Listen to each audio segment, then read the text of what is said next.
آپ حضرات ایک بار سورہ حمد اور 3 بار سورہ اخلاص کی تلاوت فرما کر جملہ مومنین و مومنات بالخصوص سید بدر عباس ابن سید قدیر حسین کی روح کو ایصال فرما دیں۔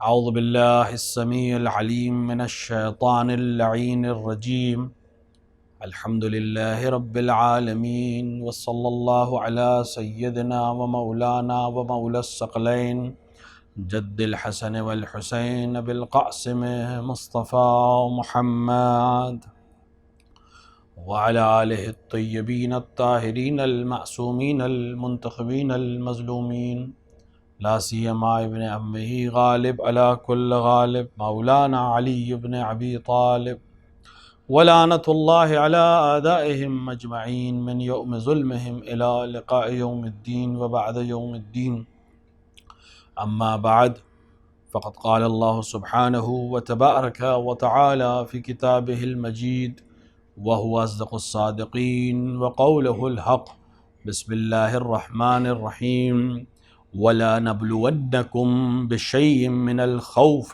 وَالْجُوعِ وَنَقْصٍ مِّنَ الْأَمْوَالِ وَالْأَنفُسِ وَالثَّمَرَاتِ وَبَشِّرِ الصَّابِرِينَ۔ صلوات پڑھیں محمد وآل محمد۔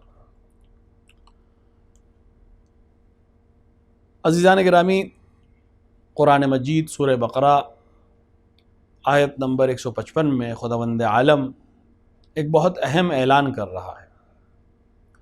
خداوند عالم ارشاد فرما رہا ہے کہ ہم بے شک بالتحقیق، اس میں کوئی شک نہیں، اس میں کوئی تردید نہیں، تمہارا امتحان لیں گے۔ وَلَنَبْلُوَنَّكُمْ، بے شک تم امتحان گاہ میں آؤ گے اور تمہارا امتحان لیا جائے گا۔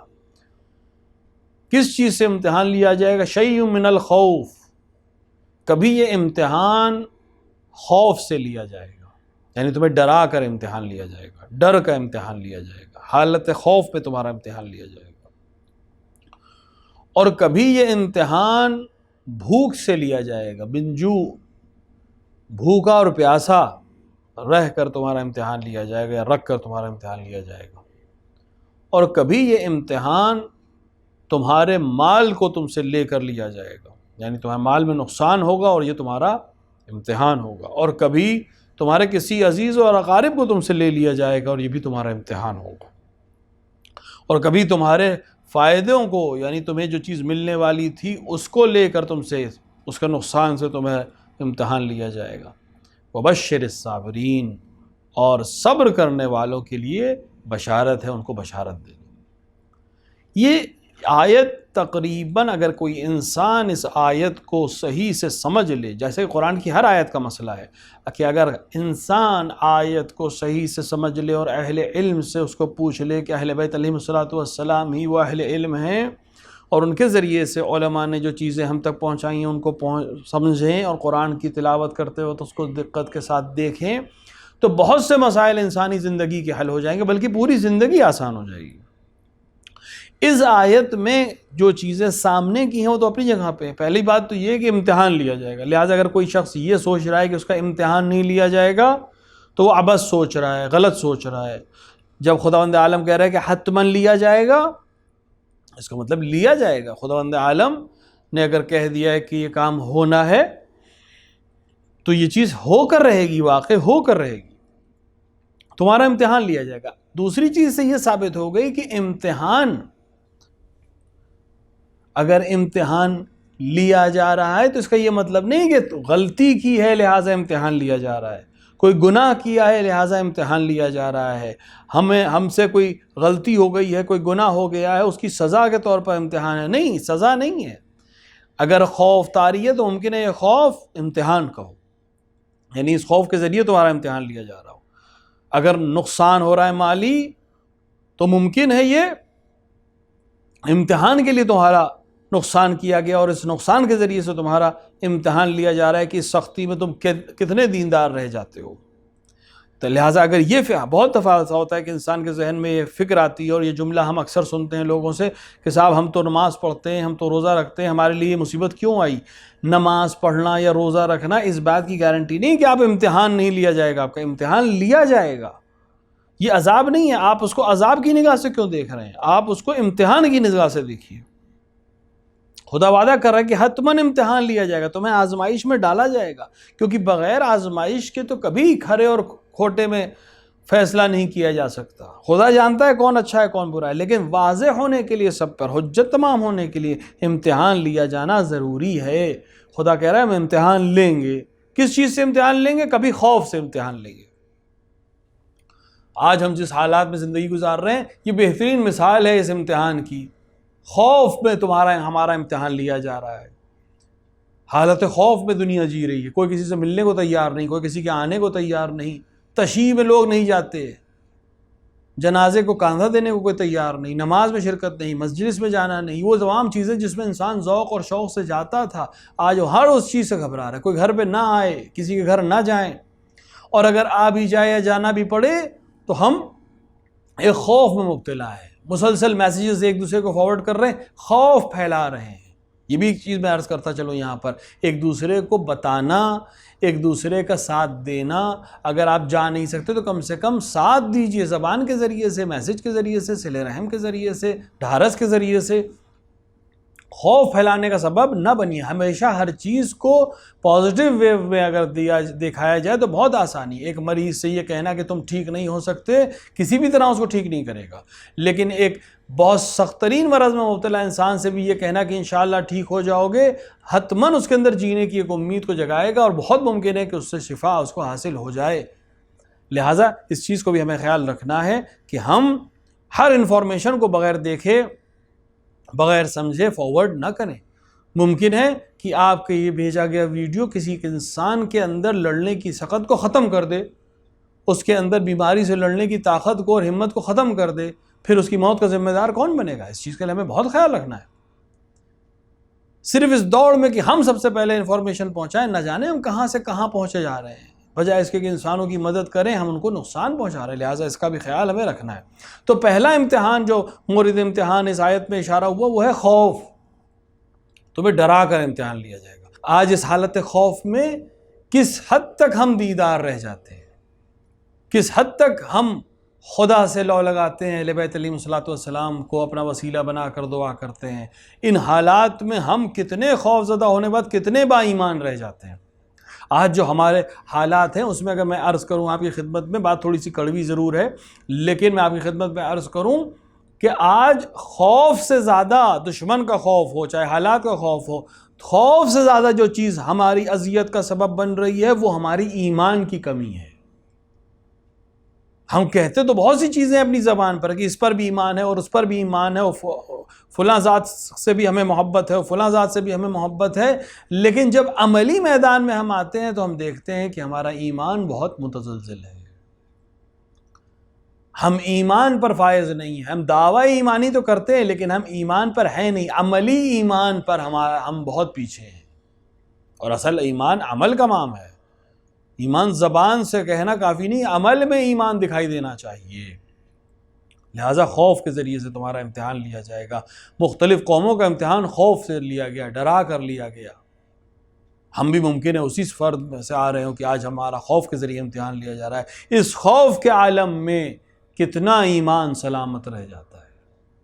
ایمان سلامت رہ جانے کا یہ مطلب نہیں ہے کہ ہم صرف نماز پڑھنے لگیں۔ بہت سے لوگ ڈر کے مارے نماز پڑھنے لگتے ہیں، بہت سے لوگ ڈر کی وجہ سے روزہ رکھنے لگتے ہیں۔ ایمان سلامت رہنے کا مطلب یہ ہے کہ اس خوف کے عالم میں جب دنیا ہر طرف سے پریشان ہے، میں بے ایمانی نہ کروں، میں دوا مہنگی نہ بیچوں، میں انجیکشنز مہنگے نہ بیچوں، میں جو چیز مریض تک پہنچائی جا سکتی ہے اس کو صحیح سے پہنچا دوں، میں نقلی دوائیں نہ بیچوں۔ ایک مومن ہر وہ کام جس کو شریعت نے منع کیا ہے اس کو ان حالات میں اپنے آپ پر، اپنے نفس پر شیطانی وسوسوں سے اپنے آپ کو بچا کر رکھے، اور ان حالات میں جب انسانیت کو پریشانی ہے ایک دوسرے کا ساتھ دیں۔ تو خوف کے ذریعے امتحان لینے کا مطلب یہ ہے کہ جب ہر طرف خوف ہو اور تمہارے عمل کو دیکھا جائے گا کہ تم کتنا با ایمان رہے۔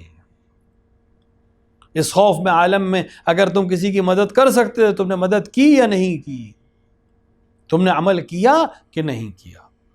لہٰذا امتحان لیا جائے گا خوف کے ذریعے سے، اور کبھی امتحان لیا جائے گا جو بھوک کے ذریعے سے، بھوک اور پیاس۔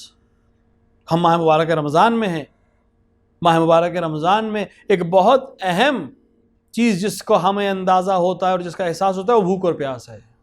بہرحال ایک انسان اگر دن میں 14 سے 15 گھنٹے بھوکا اور پیاسا رہے گا تو اسے بھوک اور پیاس کا شدت سے احساس ہوگا، خصوصاً گرمی کے مہینے میں، خصوصاً وہ لوگ جو باہر کام کر رہے ہیں، محنت اور مشقت کر رہے ہیں، ان کو بھوک اور پیاس، اور شاید ہدف روزہ بھی یہی تھا کہ بھوک اور پیاس کا حکمت ایک یہ ہے روزے کی کہ تمہیں بھوک اور پیاس کا احساس ہو، نادار لوگ جن کے پاس نہیں ہے وہ کیسے بھوکے رہتے ہیں، وہ کیسے پیاسے رہتے ہیں، اس کا احساس ہو۔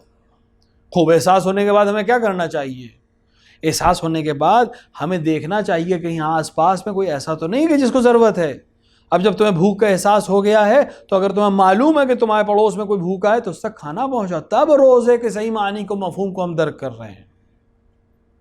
روزہ اس لیے نہیں رکھ رہے ہیں کہ افطار میں ہمارے ہزاروں نعمتیں کھانی ہیں، وہ اللہ کی برکت ہے، وہ افطار میں اس نے دسترخوان پہ بلایا ہے، ہزاروں نعمتیں دے رہا ہے، لیکن کہیں ایسا نہ ہو کہ روزے کا سارا ہدف سحر اور افطار رہ جائے،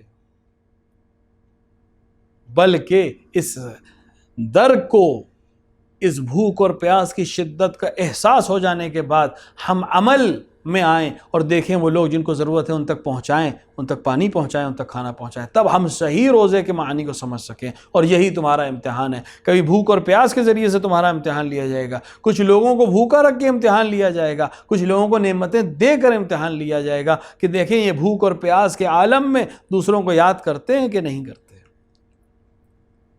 تو تمہارا امتحان خوف کے ذریعے لیا جائے گا، تمہارا امتحان بھوک اور پیاس کے ذریعے سے لیا جائے گا، اور کبھی تمہارا امتحان نقص اموال کے ذریعے سے لیا جائے گا، یعنی تمہارے مال میں نقصان ہو جائے گا، کبھی چوری ہو گئی، کبھی نقصان ہو گیا، کبھی تجارت میں نقصان ہو گیا، کبھی دکان نہیں چلی، آج کل کے حالات میں لاک ڈاؤن لگ گیا، اب دکان نہیں چل رہی ہے، دکان نہیں کھل رہی ہے، یہ امتحان ہے۔ اس امتحان کی گھڑی میں کتنے دیندار رہ جاتے ہو؟ کہیں ایسا تو نہیں غربت تمہیں بے دینی کی طرف لے جائے، کہیں غربت تمہیں حرام کی طرف لے جائے، یہ سب امتحان ہے۔ اور کبھی نفوس کو تمہارے درمیان سے اٹھا لیا جائے گا۔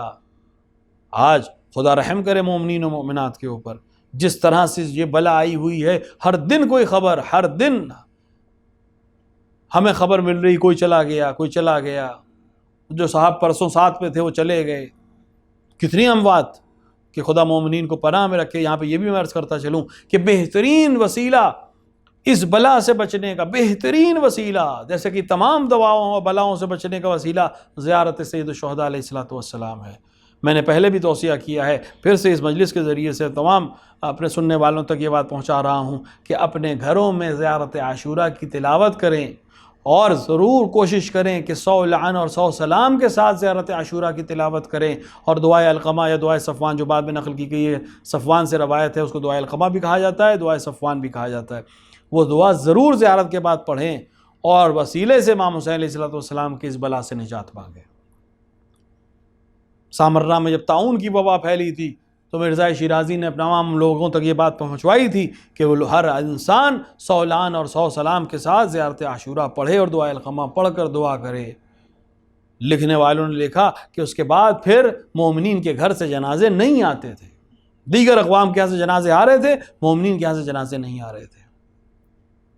ہم نے اپنی اس بہترین نعمت کو فراموش کر دیا ہے۔ جو لوگ مجلس کر سکتے ہو اپنے گھر میں مجلس کریں، مجلس کرنے کا یہ مطلب نہیں کہ آپ سب کو بلا لیں، نہیں، اپنے گھر میں بیٹھ جائیں، بیوی بچوں کو لے کے بیٹھ جائیں، کوئی ایک بچہ اگر کسی کو پڑھنا آتا ہے وہ پڑھ دے، یا کوئی مجلس، آج تو بہت آسان ہو گیا ہے، یوٹیوب کے اوپر مجلسیں ہیں، آپ مجلسیں سن سکتے ہیں، اپنے گھر میں ذکر حسین ابن علی کریں، زیارت پڑھیں، ذکر حسین ابن علی کریں، اور اس وسیلے سے نجات مانگیں کہ امام حسین بہترین وسیلہ نجات ہے، دنیا میں بھی اور آخرت میں بھی۔ بلاؤں سے بچنے کا بہترین نسخہ زیارت امام حسین علیہ السلام ہے، لہٰذا زیارت ضرور پڑھیں، 100 لعن اور 100 صلوات سلام کے ساتھ پڑھیں، اور دعائے القمہ کے بعد دعا کریں، حتماً اس بلا سے آپ محفوظ رہیں گے۔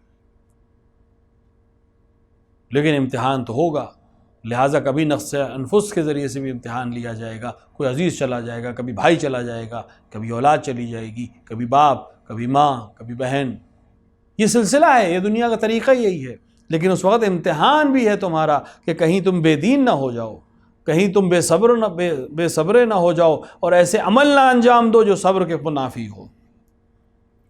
لہٰذا جب مصیبت پڑے تو صبر کرنا ہے۔ صبر کا یہ مطلب نہیں ہے کہ انسان جو کام نہیں کر سکتا ہے وہاں خاموش رہے تو صبر۔ صبر وہ ہے جہاں کر سکتا ہے۔ ایک ظالم نے آپ سے کوئی چیز چھین لی، طاقتور ہے، آپ کوئی تلقین کرے آپ کو صبر کرو، صبر کے علاوہ کوئی چارہ نہیں ہے آپ کے پاس، یہ مجبوری ہے نہیں، صبر وہ ہے یہاں طاقت ہو، لیکن صبر کرے انسان، بڑی مصلحت کو دیکھے۔ طاقت ہے، زبان کھولنے کی طاقت ہے، ہاتھ چلانے کی طاقت ہے، لیکن جب مصیبت پڑے گی تو صبر کرنا ہے۔ اور کبھی کبھی تمہارے ثمرات کو، تمہارے میووں کو، تمہاری فصلوں کو تم سے چھین لیا جائے گا اور تم سے آرا امتحان لیا جائے گا۔ ان تمام امتحانوں میں جو لوگ صبر اور استقامت سے کام لیں گے وبشر الصابرین، ان کے لیے بشارت ہے۔ اللہ بشارت دے رہا ہے، اس سے بہتر کون ہے بشارت دینے والا؟ قرآن مجید میں کئی لوگوں کو بشارت دی گئی ہے۔ کبھی کہا گیا ہے کہ بشارت ہے مومنین کے لیے، کبھی کہا گیا ہے بشارت ہے وہ لوگوں کے لیے جو ایمان لے آئے اور عمل صالح انجام دیتے ہیں۔ یہاں بھی ایمان اور عمل صالح، بشر الذین آمنوا نہیں کہا ہے، بشر الذین آمنوا وعملوا الصالحات، بشارت ان کے لیے جو ایمان لے آئیں اور عمل صالح انجام دیں۔ دونوں ایک دوسرے کا لازم ملزوم ہے۔ عمل ہے، ایمان نہیں ہے، فائدہ نہیں ہے، ایمان ہے، عمل نہیں ہے، فائدہ نہیں ہے، دونوں چاہیے۔ اور کبھی کبھی کہا گیا ہے کہ بشارت دے دو مومنین کو، صاحبان ایمان کو، اور کبھی کبھی کہا گیا بشارت دے دو ان لوگوں مخبتین کو، وہ لوگ جو زمین پر اکڑ کے نہیں چلتے، تواضع کے ساتھ چلتے ہیں، اپنے عہدے کا گھمنڈ نہیں کرتے، اپنے مال و ملال کا گھمنڈ نہیں کرتے، وہ لوگ جو زمین پر اکڑ کر چلتے ہیں۔ روایت کہتی ہے کہ جو اکڑ کر چلتے ہیں، زمین پر ٹھوکر مار کر چلتے ہیں، زمین ہر ٹھوکر پہ جواب دیتی ہے کہ آخر آنا تمہیں میرے ہی پاس ہے، تمہاری ہر ٹھوکر کا جواب میں اس وقت دوں گی۔ اللہ کی پناہ لینا ہے۔ تو بشارت ہے مومنین کے لیے، بشارت ہے صاحبان ایمان کے لیے جو عمل صالح انجام دیتے ہیں، سوارت ہے ان لوگوں کے لیے جو محسنین میں سے ہیں۔ بہترین موقع ہے احسان کرنے کا، ماہ مبارک رمضان، احسان کرنے کا۔ وظیفے پہ عمل کرنا احسان نہیں ہوتا، واجبات پر عمل کرنا احسان نہیں ہوتا۔ احسان یہ ہے کہ انسان وہ عمل انجام دے جس سے توقع نہیں کی جا رہی ہے اس سے۔ والدین واجب النفقہ ہیں، اگر کوئی انسان اپنے والدین کے لیے کچھ کھانا فراہم کرتا ہے ضرورت پڑ جانے پر، یا والدین اپنی اولاد کے لیے کھانا فراہم کرتے ہیں ان کی ضرورت پڑ جانے میں، تو یہ احسان نہیں ہے، یہ تو وظیفہ ہے۔ پڑوس میں اگر کوئی شخص بھوکا ہے ہم اس کو کھانا دیتے ہیں، یہ احسان نہیں ہے، یہ وظیفہ ہے، واجب ہے ہم پر۔ اگر گھر میں بغل میں کوئی پڑوسی ہے، چاہے وہ کسی مذہب سے ہو، رسول نے اور احکام میں یہ کہا گیا کہ پڑوسی کا حق، نہیں کہا گیا کہ پڑوسی اگر مسلمان ہو یا غیر مسلمان ہو، نہیں، پڑوسی ہے۔ اگر وہ بھوکا ہے اور تم سیر ہو تو تم سے سوال کیا جائے گا۔ اگر تم نے اس کو ایک روٹی دے دی تو یہ احسان نہیں ہے۔ احسان کی تعریف جو علماء نے فرمائی وہ اس طرح سے فرمائی کہ اگر کسی شخص کے پاس، مثال کے پاس 2 روٹیاں ہیں اور اس کے بغل میں ایک پڑوسی رہتا ہے جو بھوکا ہے، یہ 1 روٹی اسے دے دے اور 1 روٹی خود کھا لے، تو یہ اس نے وظیفے پر عمل کیا ہے، یہ واجب پر عمل کیا ہے، یہ اس کا فریضہ تھا، اس پہ عمل کیا ہے۔ ہاں اگر وہ خود صبر کر لے اور دونوں روٹیاں اس کو دے دے کہ وہ سیر ہو کے کھا لے، میں صبر کر لوں گا، میں آج پانی پی کے سو جاؤں گا،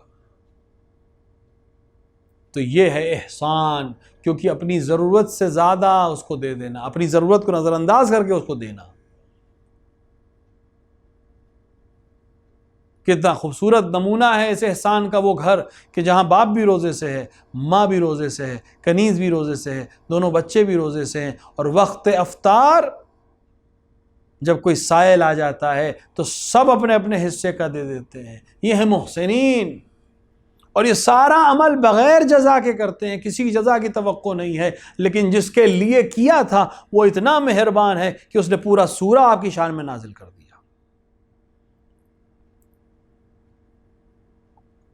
یہ ہے محسنین، یہ ہے مومنین، یہ وہ لوگ ہیں جو ایمان لائے اور جنہوں نے عمل صالح انجام دیے. یہ وہ لوگ ہیں جو زمین پر اکڑ کر نہیں چلتے، اتنے تواضع کے ساتھ چلتے ہیں کہ کسی کو احساس بھی نہیں ہوتا کہ یہ نبی ہیں، یہ امام ہیں. یہی سیرت رسول اللہ کی ہے کہ جب وہ غلاموں کے ساتھ بیٹھ جاتے تھے. آج ہمارا مسئلہ یہ ہے کہ اگر کسی قوم کا بیچارہ کوئی نادار ہمارے بغل میں بیٹھ جائے تو ہم اپنی ابا سمیٹ لیتے ہیں. یہ سیرت نبی کے خلاف ہے.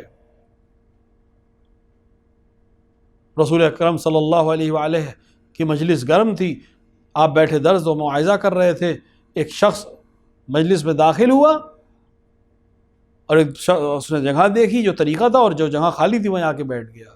جہاں وہ بیٹھا ہوا اس جگہ پر ایک شخص، مالدار شخص بیٹھا ہوا تھا. یہ بہت غریب شخص تھا، اس کے کپڑے پھٹے ہوئے تھے. اس شخص نے اپنی ابا کو سمیٹ لیا. رسول نے اس عمل کو دیکھ لیا. رسول نے کہا کہ کیا تمہیں خوف ہوا کہ اس کی غربت تمہارے پاس آ جائے گی جو تم نے اپنی ابا سمیٹ لی؟ وہ نادم ہوا، تو پشیمان ہوا، توبہ کی اس نے کہ یا رسول اللہ مجھ سے غلطی ہو گئی، میں توبہ کرتا ہوں اور ہر جانے کے طور پر میں اپنا آدھا مال اپنے اس بھائی کو دینے کو تیار ہوں. اور اس نے کہا لیکن میں لینے کو تیار نہیں. کہ کیوں؟ کہ کہیں مجھے خوف ہے کہ کہیں میں بھی کل اسی غرور میں مبتلا ہو کر کسی غریب و نادار کو اپنے بغل میں بیٹھا دیکھ کے اپنی ابا سمیٹ لوں. تو ہم کہیں ایسا عمل تو نہیں کر رہے ہیں. ہمیں محسنین سے سبق لینا ہے. ائمہ کی سیرت یہی ہے. امام حسین علیہ الصلوۃ والسلام کہیں سے گزر رہے تھے، کچھ لوگ بیٹھے کھانا کھا رہے تھے، فقراء میں سے تھے. امام کو دعوت دی، امام آ کے بیٹھ گئے. اس کے بعد ایک جملہ کہا کہ اگر یہ صدقہ نہ ہوتا تو میں تمہارے ساتھ کھا لیتا، لیکن بیٹھ گئے امام ان کے ساتھ آ کر. اور اس کے بعد پھر اپنے گھر لے گئے اور ان کو کھانا بھی کھلایا اور ان کو لباس بھی دیا اور کچھ مال دیا تاکہ وہ آئندہ ان کو فقر و فاقے کی ضرورت نہ پڑے. یہ محسنین میں سے ہے. یہ وہ کردار ہے جو دنیا تک ہمیں پہنچانے کی ضرورت ہے کہ یہ اعلیٰ ترین کردار ہے.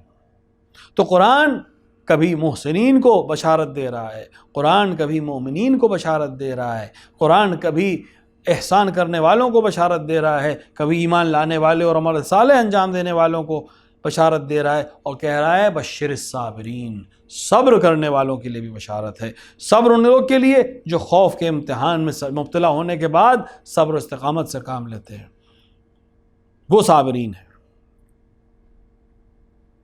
ان کا امتحان لیا جائے گا. جو کامیاب ہوں گے، وہ کامران ہوں گے، ان کے لیے بشارت ہے، اللہ کی دی ہوئی بشارت ہے. صبر، جیسا کہ عرض کیا گیا، صبر کے معنی ہیں تمام اختیارات ہاتھ میں ہونا لیکن الہی حکم کے آگے صبر کرنا. وہ ذات جو قلعہ خیبر کو اپنے 2 انگلیوں پہ بلند کر سکتی تھی، وہ کیوں نہیں حکومت لے سکتی تھی؟ لے سکتی تھی. بلکہ صبر کی بہترین مثال یہی ذات ہے، کیونکہ اگر ہم سے کوئی ظالم ہمارا حق چھین لیتا ہے تو ہمیں قوت ہی نہیں ہے واپس لینے کی. لیکن وہ ذات جو قلعہ خیبر کو اپنی 2 انگلیوں پہ اٹھا سکتی تھی، کیا وہ مدینے کی گلیوں میں اپنی حکومت کو حاصل کرنے کے لیے بعض نااہلوں کو قتل و غارت نہیں کر سکتی تھی؟ کر سکتی تھی، لیکن اس نے صبر کیا. کیوں؟ کیونکہ وہ اسلام کی زندگی اور حیات چاہتا ہے. اگر مجھے حکومت نہیں ملی تو لوگوں کو نقصان ہے، میرا کوئی نقصان نہیں ہے. لیکن اگر میں نے حکومت حاصل کرنے کی کوشش کی تو اس سے اسلام کا نقصان ہوگا. مجھے حکومت مل جائے گی لیکن اسلام ختم ہو جائے گا، اور مجھے اسلام بچانے کی ماموریت ہے. اگر لوگ مجھ پر ایمان لے آئیں، میری خلافت ظاہریہ کو قبول کر لیں، میری حکومت ظاہریہ کو قبول کر لیں، تو انہی کو ترقی ملے گی، تب بھی اسلام ہی کی بقا کا کام ہوگا. لیکن اگر میں جنگ کروں گا تو اسلام کا نقصان ہوگا. میری خاموشی اسلام کی بقا کا سبب بنے گی، لہٰذا میں خاموش ہوں. یہ وہ صابرین ہیں جن کے پاس تمام قوتیں ہیں لیکن صبر کرنا ہے. ایک مومن کے لیے بھائی اور اولاد نے مجلس سیوم کے عنوان سے ایصال ثواب کے لیے مجلس رکھی. بہترین وسیلہ ہے ایصال ثواب کا. ایصال ثواب کے بہت سے طریقے ہیں، ان میں سے بہترین عمل مجلس سید الشہداء علیہ الصلوۃ والسلام ہے، کیونکہ یہ عمل انسان کے دل کو ڈھارس بھی دیتا ہے، یتیموں کے دل کی ڈھارس بھی بنتا ہے، اور نہ جانے کتنے صالح اعمال کی ترغیب دلاتا ہے. بھائی کی خدمت میں تعزیت پیش کر رہے ہیں لوگ، بیٹے کی خدمت میں تعزیت پیش کر رہے ہیں لوگ، سخت ماحول ہے، ہر طرف بلا اور ملا ہے جس کی وجہ سے لوگوں کی جانیں جا رہی ہیں، اور اس میں امتحان ہے، اس میں صبر کرنے والوں کے لیے بشارت ہے۔ ایک مومن جب اس دنیا سے جاتا ہے تو لوگوں کا طریقہ یہی ہے کہ لوگ آ کر تعزیت پیش کرتے ہیں، تسلیت پیش کرتے ہیں۔ آج کے دور میں جب ملنا جلنا آسان نہیں ہے، فون کے ذریعے سے کرتے ہیں، واٹس ایپ کے ذریعے سے کرتے ہیں، پیغام کے ذریعے سے کرتے ہیں، مجلس میں اکٹھا نہیں ہو سکتے لیکن اپنے اپنے گھروں سے مجلسوں کو سن سکتے ہیں، جیسے کہ سب اس وقت سن رہے ہیں۔ دور سے بیٹھ کے فاتحہ پڑھی جا سکتی ہے، پڑھ رہے ہیں۔ ایک دوسرے کو قرابت داری اسی طرح ثابت ہوتی ہے، ایک دوسرے کی ڈھارس اسی طرح سے بنا جاتا ہے، اور ایک دوسرے کو ساتھ اسی طرح سے دیا جاتا ہے۔ طریقہ یہی ہے، دستور یہی ہے کہ جب اس دنیا سے کوئی جائے تو اس کے لیے اس کے پسماندگان کو صبر کی تلقین کی جائے، ان کے سر پر ہاتھ پھیرا جائے، ان سے بتایا جائے کہ اس سخت کے ماحول میں پریشان ہونے کی ضرورت نہیں ہے۔ تمہارے ماں باپ نے، تمہارے والد نے جو احسانات کیے ہیں، جو کام کیے ہیں، جو قرابت داریاں ہیں، ان سب کا خیال رکھا جائے گا۔ یہی طریقہ ہے۔ جانے والا چلا جائے گا، اس کے لیے آسانیاں ہیں، جو رہ جائیں گے ان کے لیے مسائل ہیں، لہٰذا انہیں صبر کرنا ہے، انہیں امتحان دینا ہے۔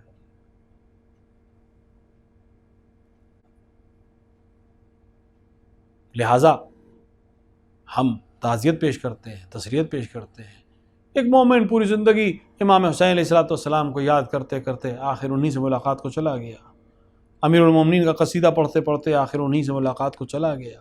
ہر مومن کی تمنا یہی ہے کہ زیارت علی ہو جائے، ہر مومن کی تمنا یہی ہے کہ زیارت حسین ابن علی ہو جائے۔ ہر جانے والا یہی توقع کرتا ہے، یہی تمنا کرتا ہے کہ قبر میں علی اس کے لیے آئیں، قبر میں حسن اور حسین اس کی مدد کو آئیں۔ اور روایات میں ہے کہ جس کے لیے عمل کرتا ہے وقت آخر وہی اس کے کام آتا ہے۔ علامہ امینی صاحب الغدیر کے لیے مشہور ہے، اور علماء نے اس واقعے کو نقل کیا ہے خود ان کے فرزند کی زبانی، کہ جب ان کا وقت نزاع آیا تو ایک دفعہ انہوں نے سلام کرنا شروع کیا۔ ایک دفعہ ان کے جسم میں حرکت ہوئی، انہوں نے کہا مجھے تھوڑا سا بلند کر دو، ان کو بلند کیا گیا، اور اس کے بعد انہوں نے کہا السلام علیک یا رسول اللہ، السلام علیک یا امیر المومنین، السلام علیک یا فاطمہ الزہراء، السلام علیک یا حسن المجتبی۔ ان کے بیٹے نے پوچھا بابا سلام کر رہے ہیں، زیارت پڑھ رہے ہیں؟ کہا میں سب کو دیکھ رہا ہوں۔ پوری عمر جس نے امیر المومنین کی خلافت کے لیے اور واقع غدیر کی اثبات اور حقانیت کے لیے صرف کی، وقت آخر جب آیا تو ائمہ نے آ کر بشارت بھی دی، زیارت بھی کرائی۔ اور اس طرح کے واقعات ہم کو ملتے رہیں گے۔ ہر وہ انسان جو ائمہ علیہ السلام سے لو لگاتا ہے، اپنی زندگی کو ان کے بتائے ہوئے راستے پر چلاتا ہے اور صبر اور استقامت سے کام لیتا ہے، ان کے لیے بشارت ہے۔ ایک بہترین بشارت یہی ہے کہ جب تمہاری بالین کا وقت آئے گا، کبھی علی آ جائیں گے، کبھی حسن آ جائیں گے، کبھی حسین آ جائیں گے۔ اب تمہارے عمل کے اوپر ہے، یہ پوری دنیا ہے، یہ امتحانات ہیں، اب تم ہے اور تمہارا ایمان ہے، جیسا عمل کرو گے ویسی بشارت تمہارے لیے۔ تو امتحان لیا جائے گا خوف کے ذریعے سے، امتحان لیا جائے گا جو کے ذریعے سے، امتحان لیا جائے گا نقص اموال اور نقص انفس کے لیے۔ ہاں کبھی کسی کا امتحان بھوک سے لیا جائے گا، کبھی کسی کا امتحان خوف سے لیا جائے گا، کبھی کسی کا امتحان لوگوں کے موت اور انتقال سے لیا جائے گا، کبھی مال میں نقصان ہوگا، کبھی ثمرات پہ نقصان ہوگا۔ لیکن اللہ حسین ابن علی کا امتحان کیسا امتحان تھا کہ یہ سارے امتحان ایک وقت میں لیے جا رہے تھے۔ حسین خوف کے امتحان میں بھی مبتلا تھے، حسین بھوک کے امتحان میں بھی موجود تھے، حسین نقص اموال اور نقص انفس اور نقص ثمرات کے امتحان میں بھی تھے۔ خوف کا یہ عالم کہ حسین کو یہ خوف ہے کہ دشمن کہیں خیمے پہ حملہ نہ کر دے، جان کا خوف نہیں ہے، قتل و غارت کا خوف نہیں ہے، خوف اس بات کا ہے کہ کہیں خیمے پہ حملہ نہ ہو جائے، حرم رسول پر حملہ نہ ہو جائے۔ اس خوف سے نجات کے لیے جب مشورہ کیا گیا تو آخر میں طے کیا گیا کہ پشت خیمہ ایک خندق کھودی جائے اور اس میں آگ روشن کر دی جائے۔ یہ خوف تھا حسین ابن علی کو کہ کہیں خیمے پہ حملہ نہ ہو جائے، اور یہی وجہ تھی کہ جب حسین ابن علی پشت فرس سے زمین پر آئے تھے اور دشمنوں کو یہ خوف ہوا تھا، دشمنوں میں آپس میں یہ بحث ہو رہی تھی کہ حسین زندہ ہیں کہ نہیں، تو کسی نے بلند آواز سے کہا تھا کہ میں معلوم کرتا ہوں، اور صرف ایک جملہ کہا تھا کہ اے گھوڑ سواروں، حسین کے قیام کی طرف حملہ کرو۔ یہ جملہ جب حسین کی کانوں سے ٹکرایا تو ایک بار تلوار کے اوپر اپنے آپ کو ٹیک کر اپنے سر کو بلند کر کے یہ آواز دی تھی کہ اے دشمنوں، حسین ابھی زندہ ہے، تم حسین سے مقابلہ کرو، حسین کی زندگی میں اس کے خیموں پر حملہ نہ کرو، حرم رسول پہ حملہ نہ کرو۔ اتنا زیادہ پاس و لحاظ تھا حسین کو حرم رسول کا، یہ وہ خوف تھا حسین ابن علی کے لیے، خوف کا امتحان۔ یہی وجہ ہے کہ جب عباس اس دنیا سے گئے تو امام حسین نے یہی تو کہا تھا کہ اے بھیا، تمہارے جانے کے بعد وہ آنکھیں جو سکون سے سوتی تھیں اب خوف میں مبتلا رہیں گی۔ خوف کا امتحان، عباس کا جانا خوف کے امتحان میں مبتلا ہونا ہے۔ زینب اب خوف کے ساتھ زندگی کریں گی، ام کلثوم اب خوف کے ساتھ زندگی کریں گی، سکینہ اب خوف کے ساتھ رہیں گی، کبھی پانی مانگیں گی تو تماشے بڑھیں گے، کبھی دشمن ایسے ہی لوٹے گا۔ یہ خوف ہے جس کے ذریعے سے امتحان لیا جا رہا ہے، اور کبھی نقص اموال کا امتحان لیا جائے گا، ہاں حسین کے خیموں کو لوٹا جائے گا، تاراج کیا جائے گا۔ امتحان اس طرح کا امتحان کہ لوٹا گیا تو اس طرح سے لوٹا گیا کہ خود شہزادی سے روایت ہے کہ جب دوسرا سوار ایک سوار اور آیا تو شہزادی نے یہی تو کہا تھا کہ ہمارے پاس اب کچھ بھی نہیں بچا ہے، کچھ بھی نہیں ہے جسے تو لوٹ سکے، اور اگر تجھے یقین نہ ہو تو صبح نگہدار ہو جانے دے، صبح آ کر دیکھ لینا، ہمارے پاس کچھ بھی نہیں بچا ہے۔ نقص اموال اس طرح سے کہ ساری کھیتی اجاڑ دی گئی، اور نقص انفس کا امتحان، کسی کے گھر سے ایک جنازہ اٹھتا ہے پورے گھر اور خاندان میں تہلکہ مچ جاتا ہے۔ یہ عجیب امتحان تھا کہ ایک ہی گھر سے 72 جنازے اٹھائے گئے، ایک دن میں، چند پہروں میں ایک پوری دنیا پلٹ کے رہ گئی۔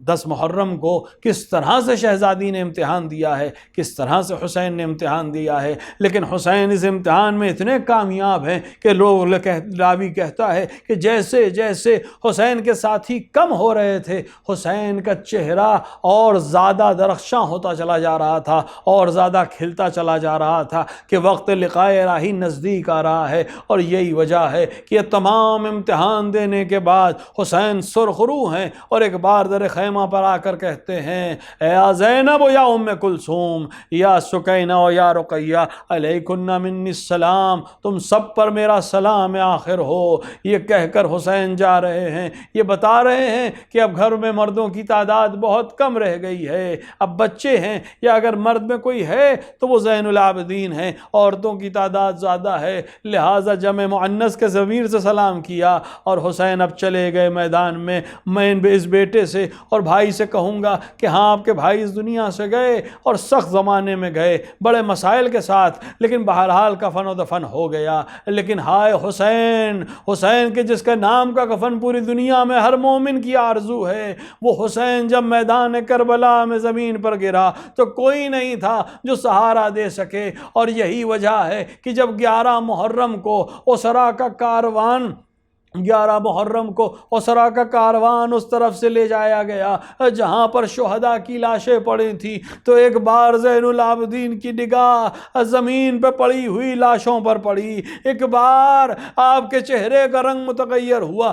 زینب اولیاء مقام نے اس منظر کو محسوس کیا، اپنے آپ کو بھتیجے کے قریب لائیں، اے بزرگوں کی نشانی، تمہیں کس عالم میں دیکھ رہی ہوں؟ کہا اے پھوپھی اماں، انہوں نے اپنے کشتہ نجس کو تو دفن کر دیا، لیکن میرے بابا اور بھائیوں کی لاش بے گور و کفن پڑی ہوئی ہے۔ ہاں یہی وجہ ہے کہ یہی وجہ تھی کہ جناب زینب نے ایک بار میدان کربلا میں مدینے کا رخ کیا اور آواز دی اے نانا، اے جد یا رسول اللہ، آپ پر ملائکہ نے نماز جنازہ پڑھی، آپ کو عزت و احترام کے ساتھ دفن کیا گیا، ہائے آپ کا حسین میدان کربلا میں پڑا ہے، اپنے ہی خون میں غلطہ ہے، نہ کوئی کفن دینے کو تیار ہے، نہ کوئی دفن کرنے کی اجازت دیتا ہے۔ ہم اگر موجود بھی ہیں تو اس عالم میں ہیں کہ ہاتھوں میں ہتھکڑیاں ہیں، گلے میں رسن ہے، اور دیار بدیار ہمیں کشاں کشاں پھرایا جاتا ہے۔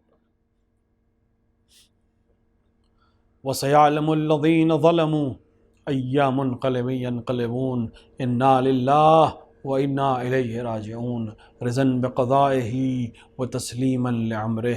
خدایا ہمارے اس مختصر عمل کو قبول فرما، ہمارے درمیان جو حاجت مند ہیں ان کی حاجتوں کو پورا فرما، جو بیمار ہیں انہیں شفاء کاملہ و عاجلہ عطا فرما۔ خدا یہ بلا جو پوری دنیا میں پھیلی ہوئی ہے، خصوصاً ہمارے ملک عزیز میں جو یہ وبا بہت تیزی کے ساتھ پھیل رہی ہے، مومنین و مومنات بحق حسین ابن علی ان سب کو نجات عطا فرما، بلا سے ان کو محفوظ رکھ۔ خدا یا اتباعِ عالیات خصوصاً عراق اور شام کی حفاظت فرما، علماء اعلام مراجع کرام کا سایہ ہمارے سروں پر محفوظ رکھ۔ خدا اس تمام تیرگی، اس بلا، ان مصیبتوں سے نجات کے لیے منتقم خون کربلا کے ظہور میں تعجیل فرما، اندر ظہور اپنے امام کو پہچاننے اور ان کی نصرت کرنے کی توفیق عطا فرما۔ ربنا تقبل منا انک السمیع الدعاء۔ آپ حضرات ایک بار سورہ حمد اور 3 بار سورہ اخلاص کی تلاوت فرما کر جملہ مومنین و مومنات بالخصوص سید بدر عباس ابن سید قدیر حسین کی روح کو ایصال فرما۔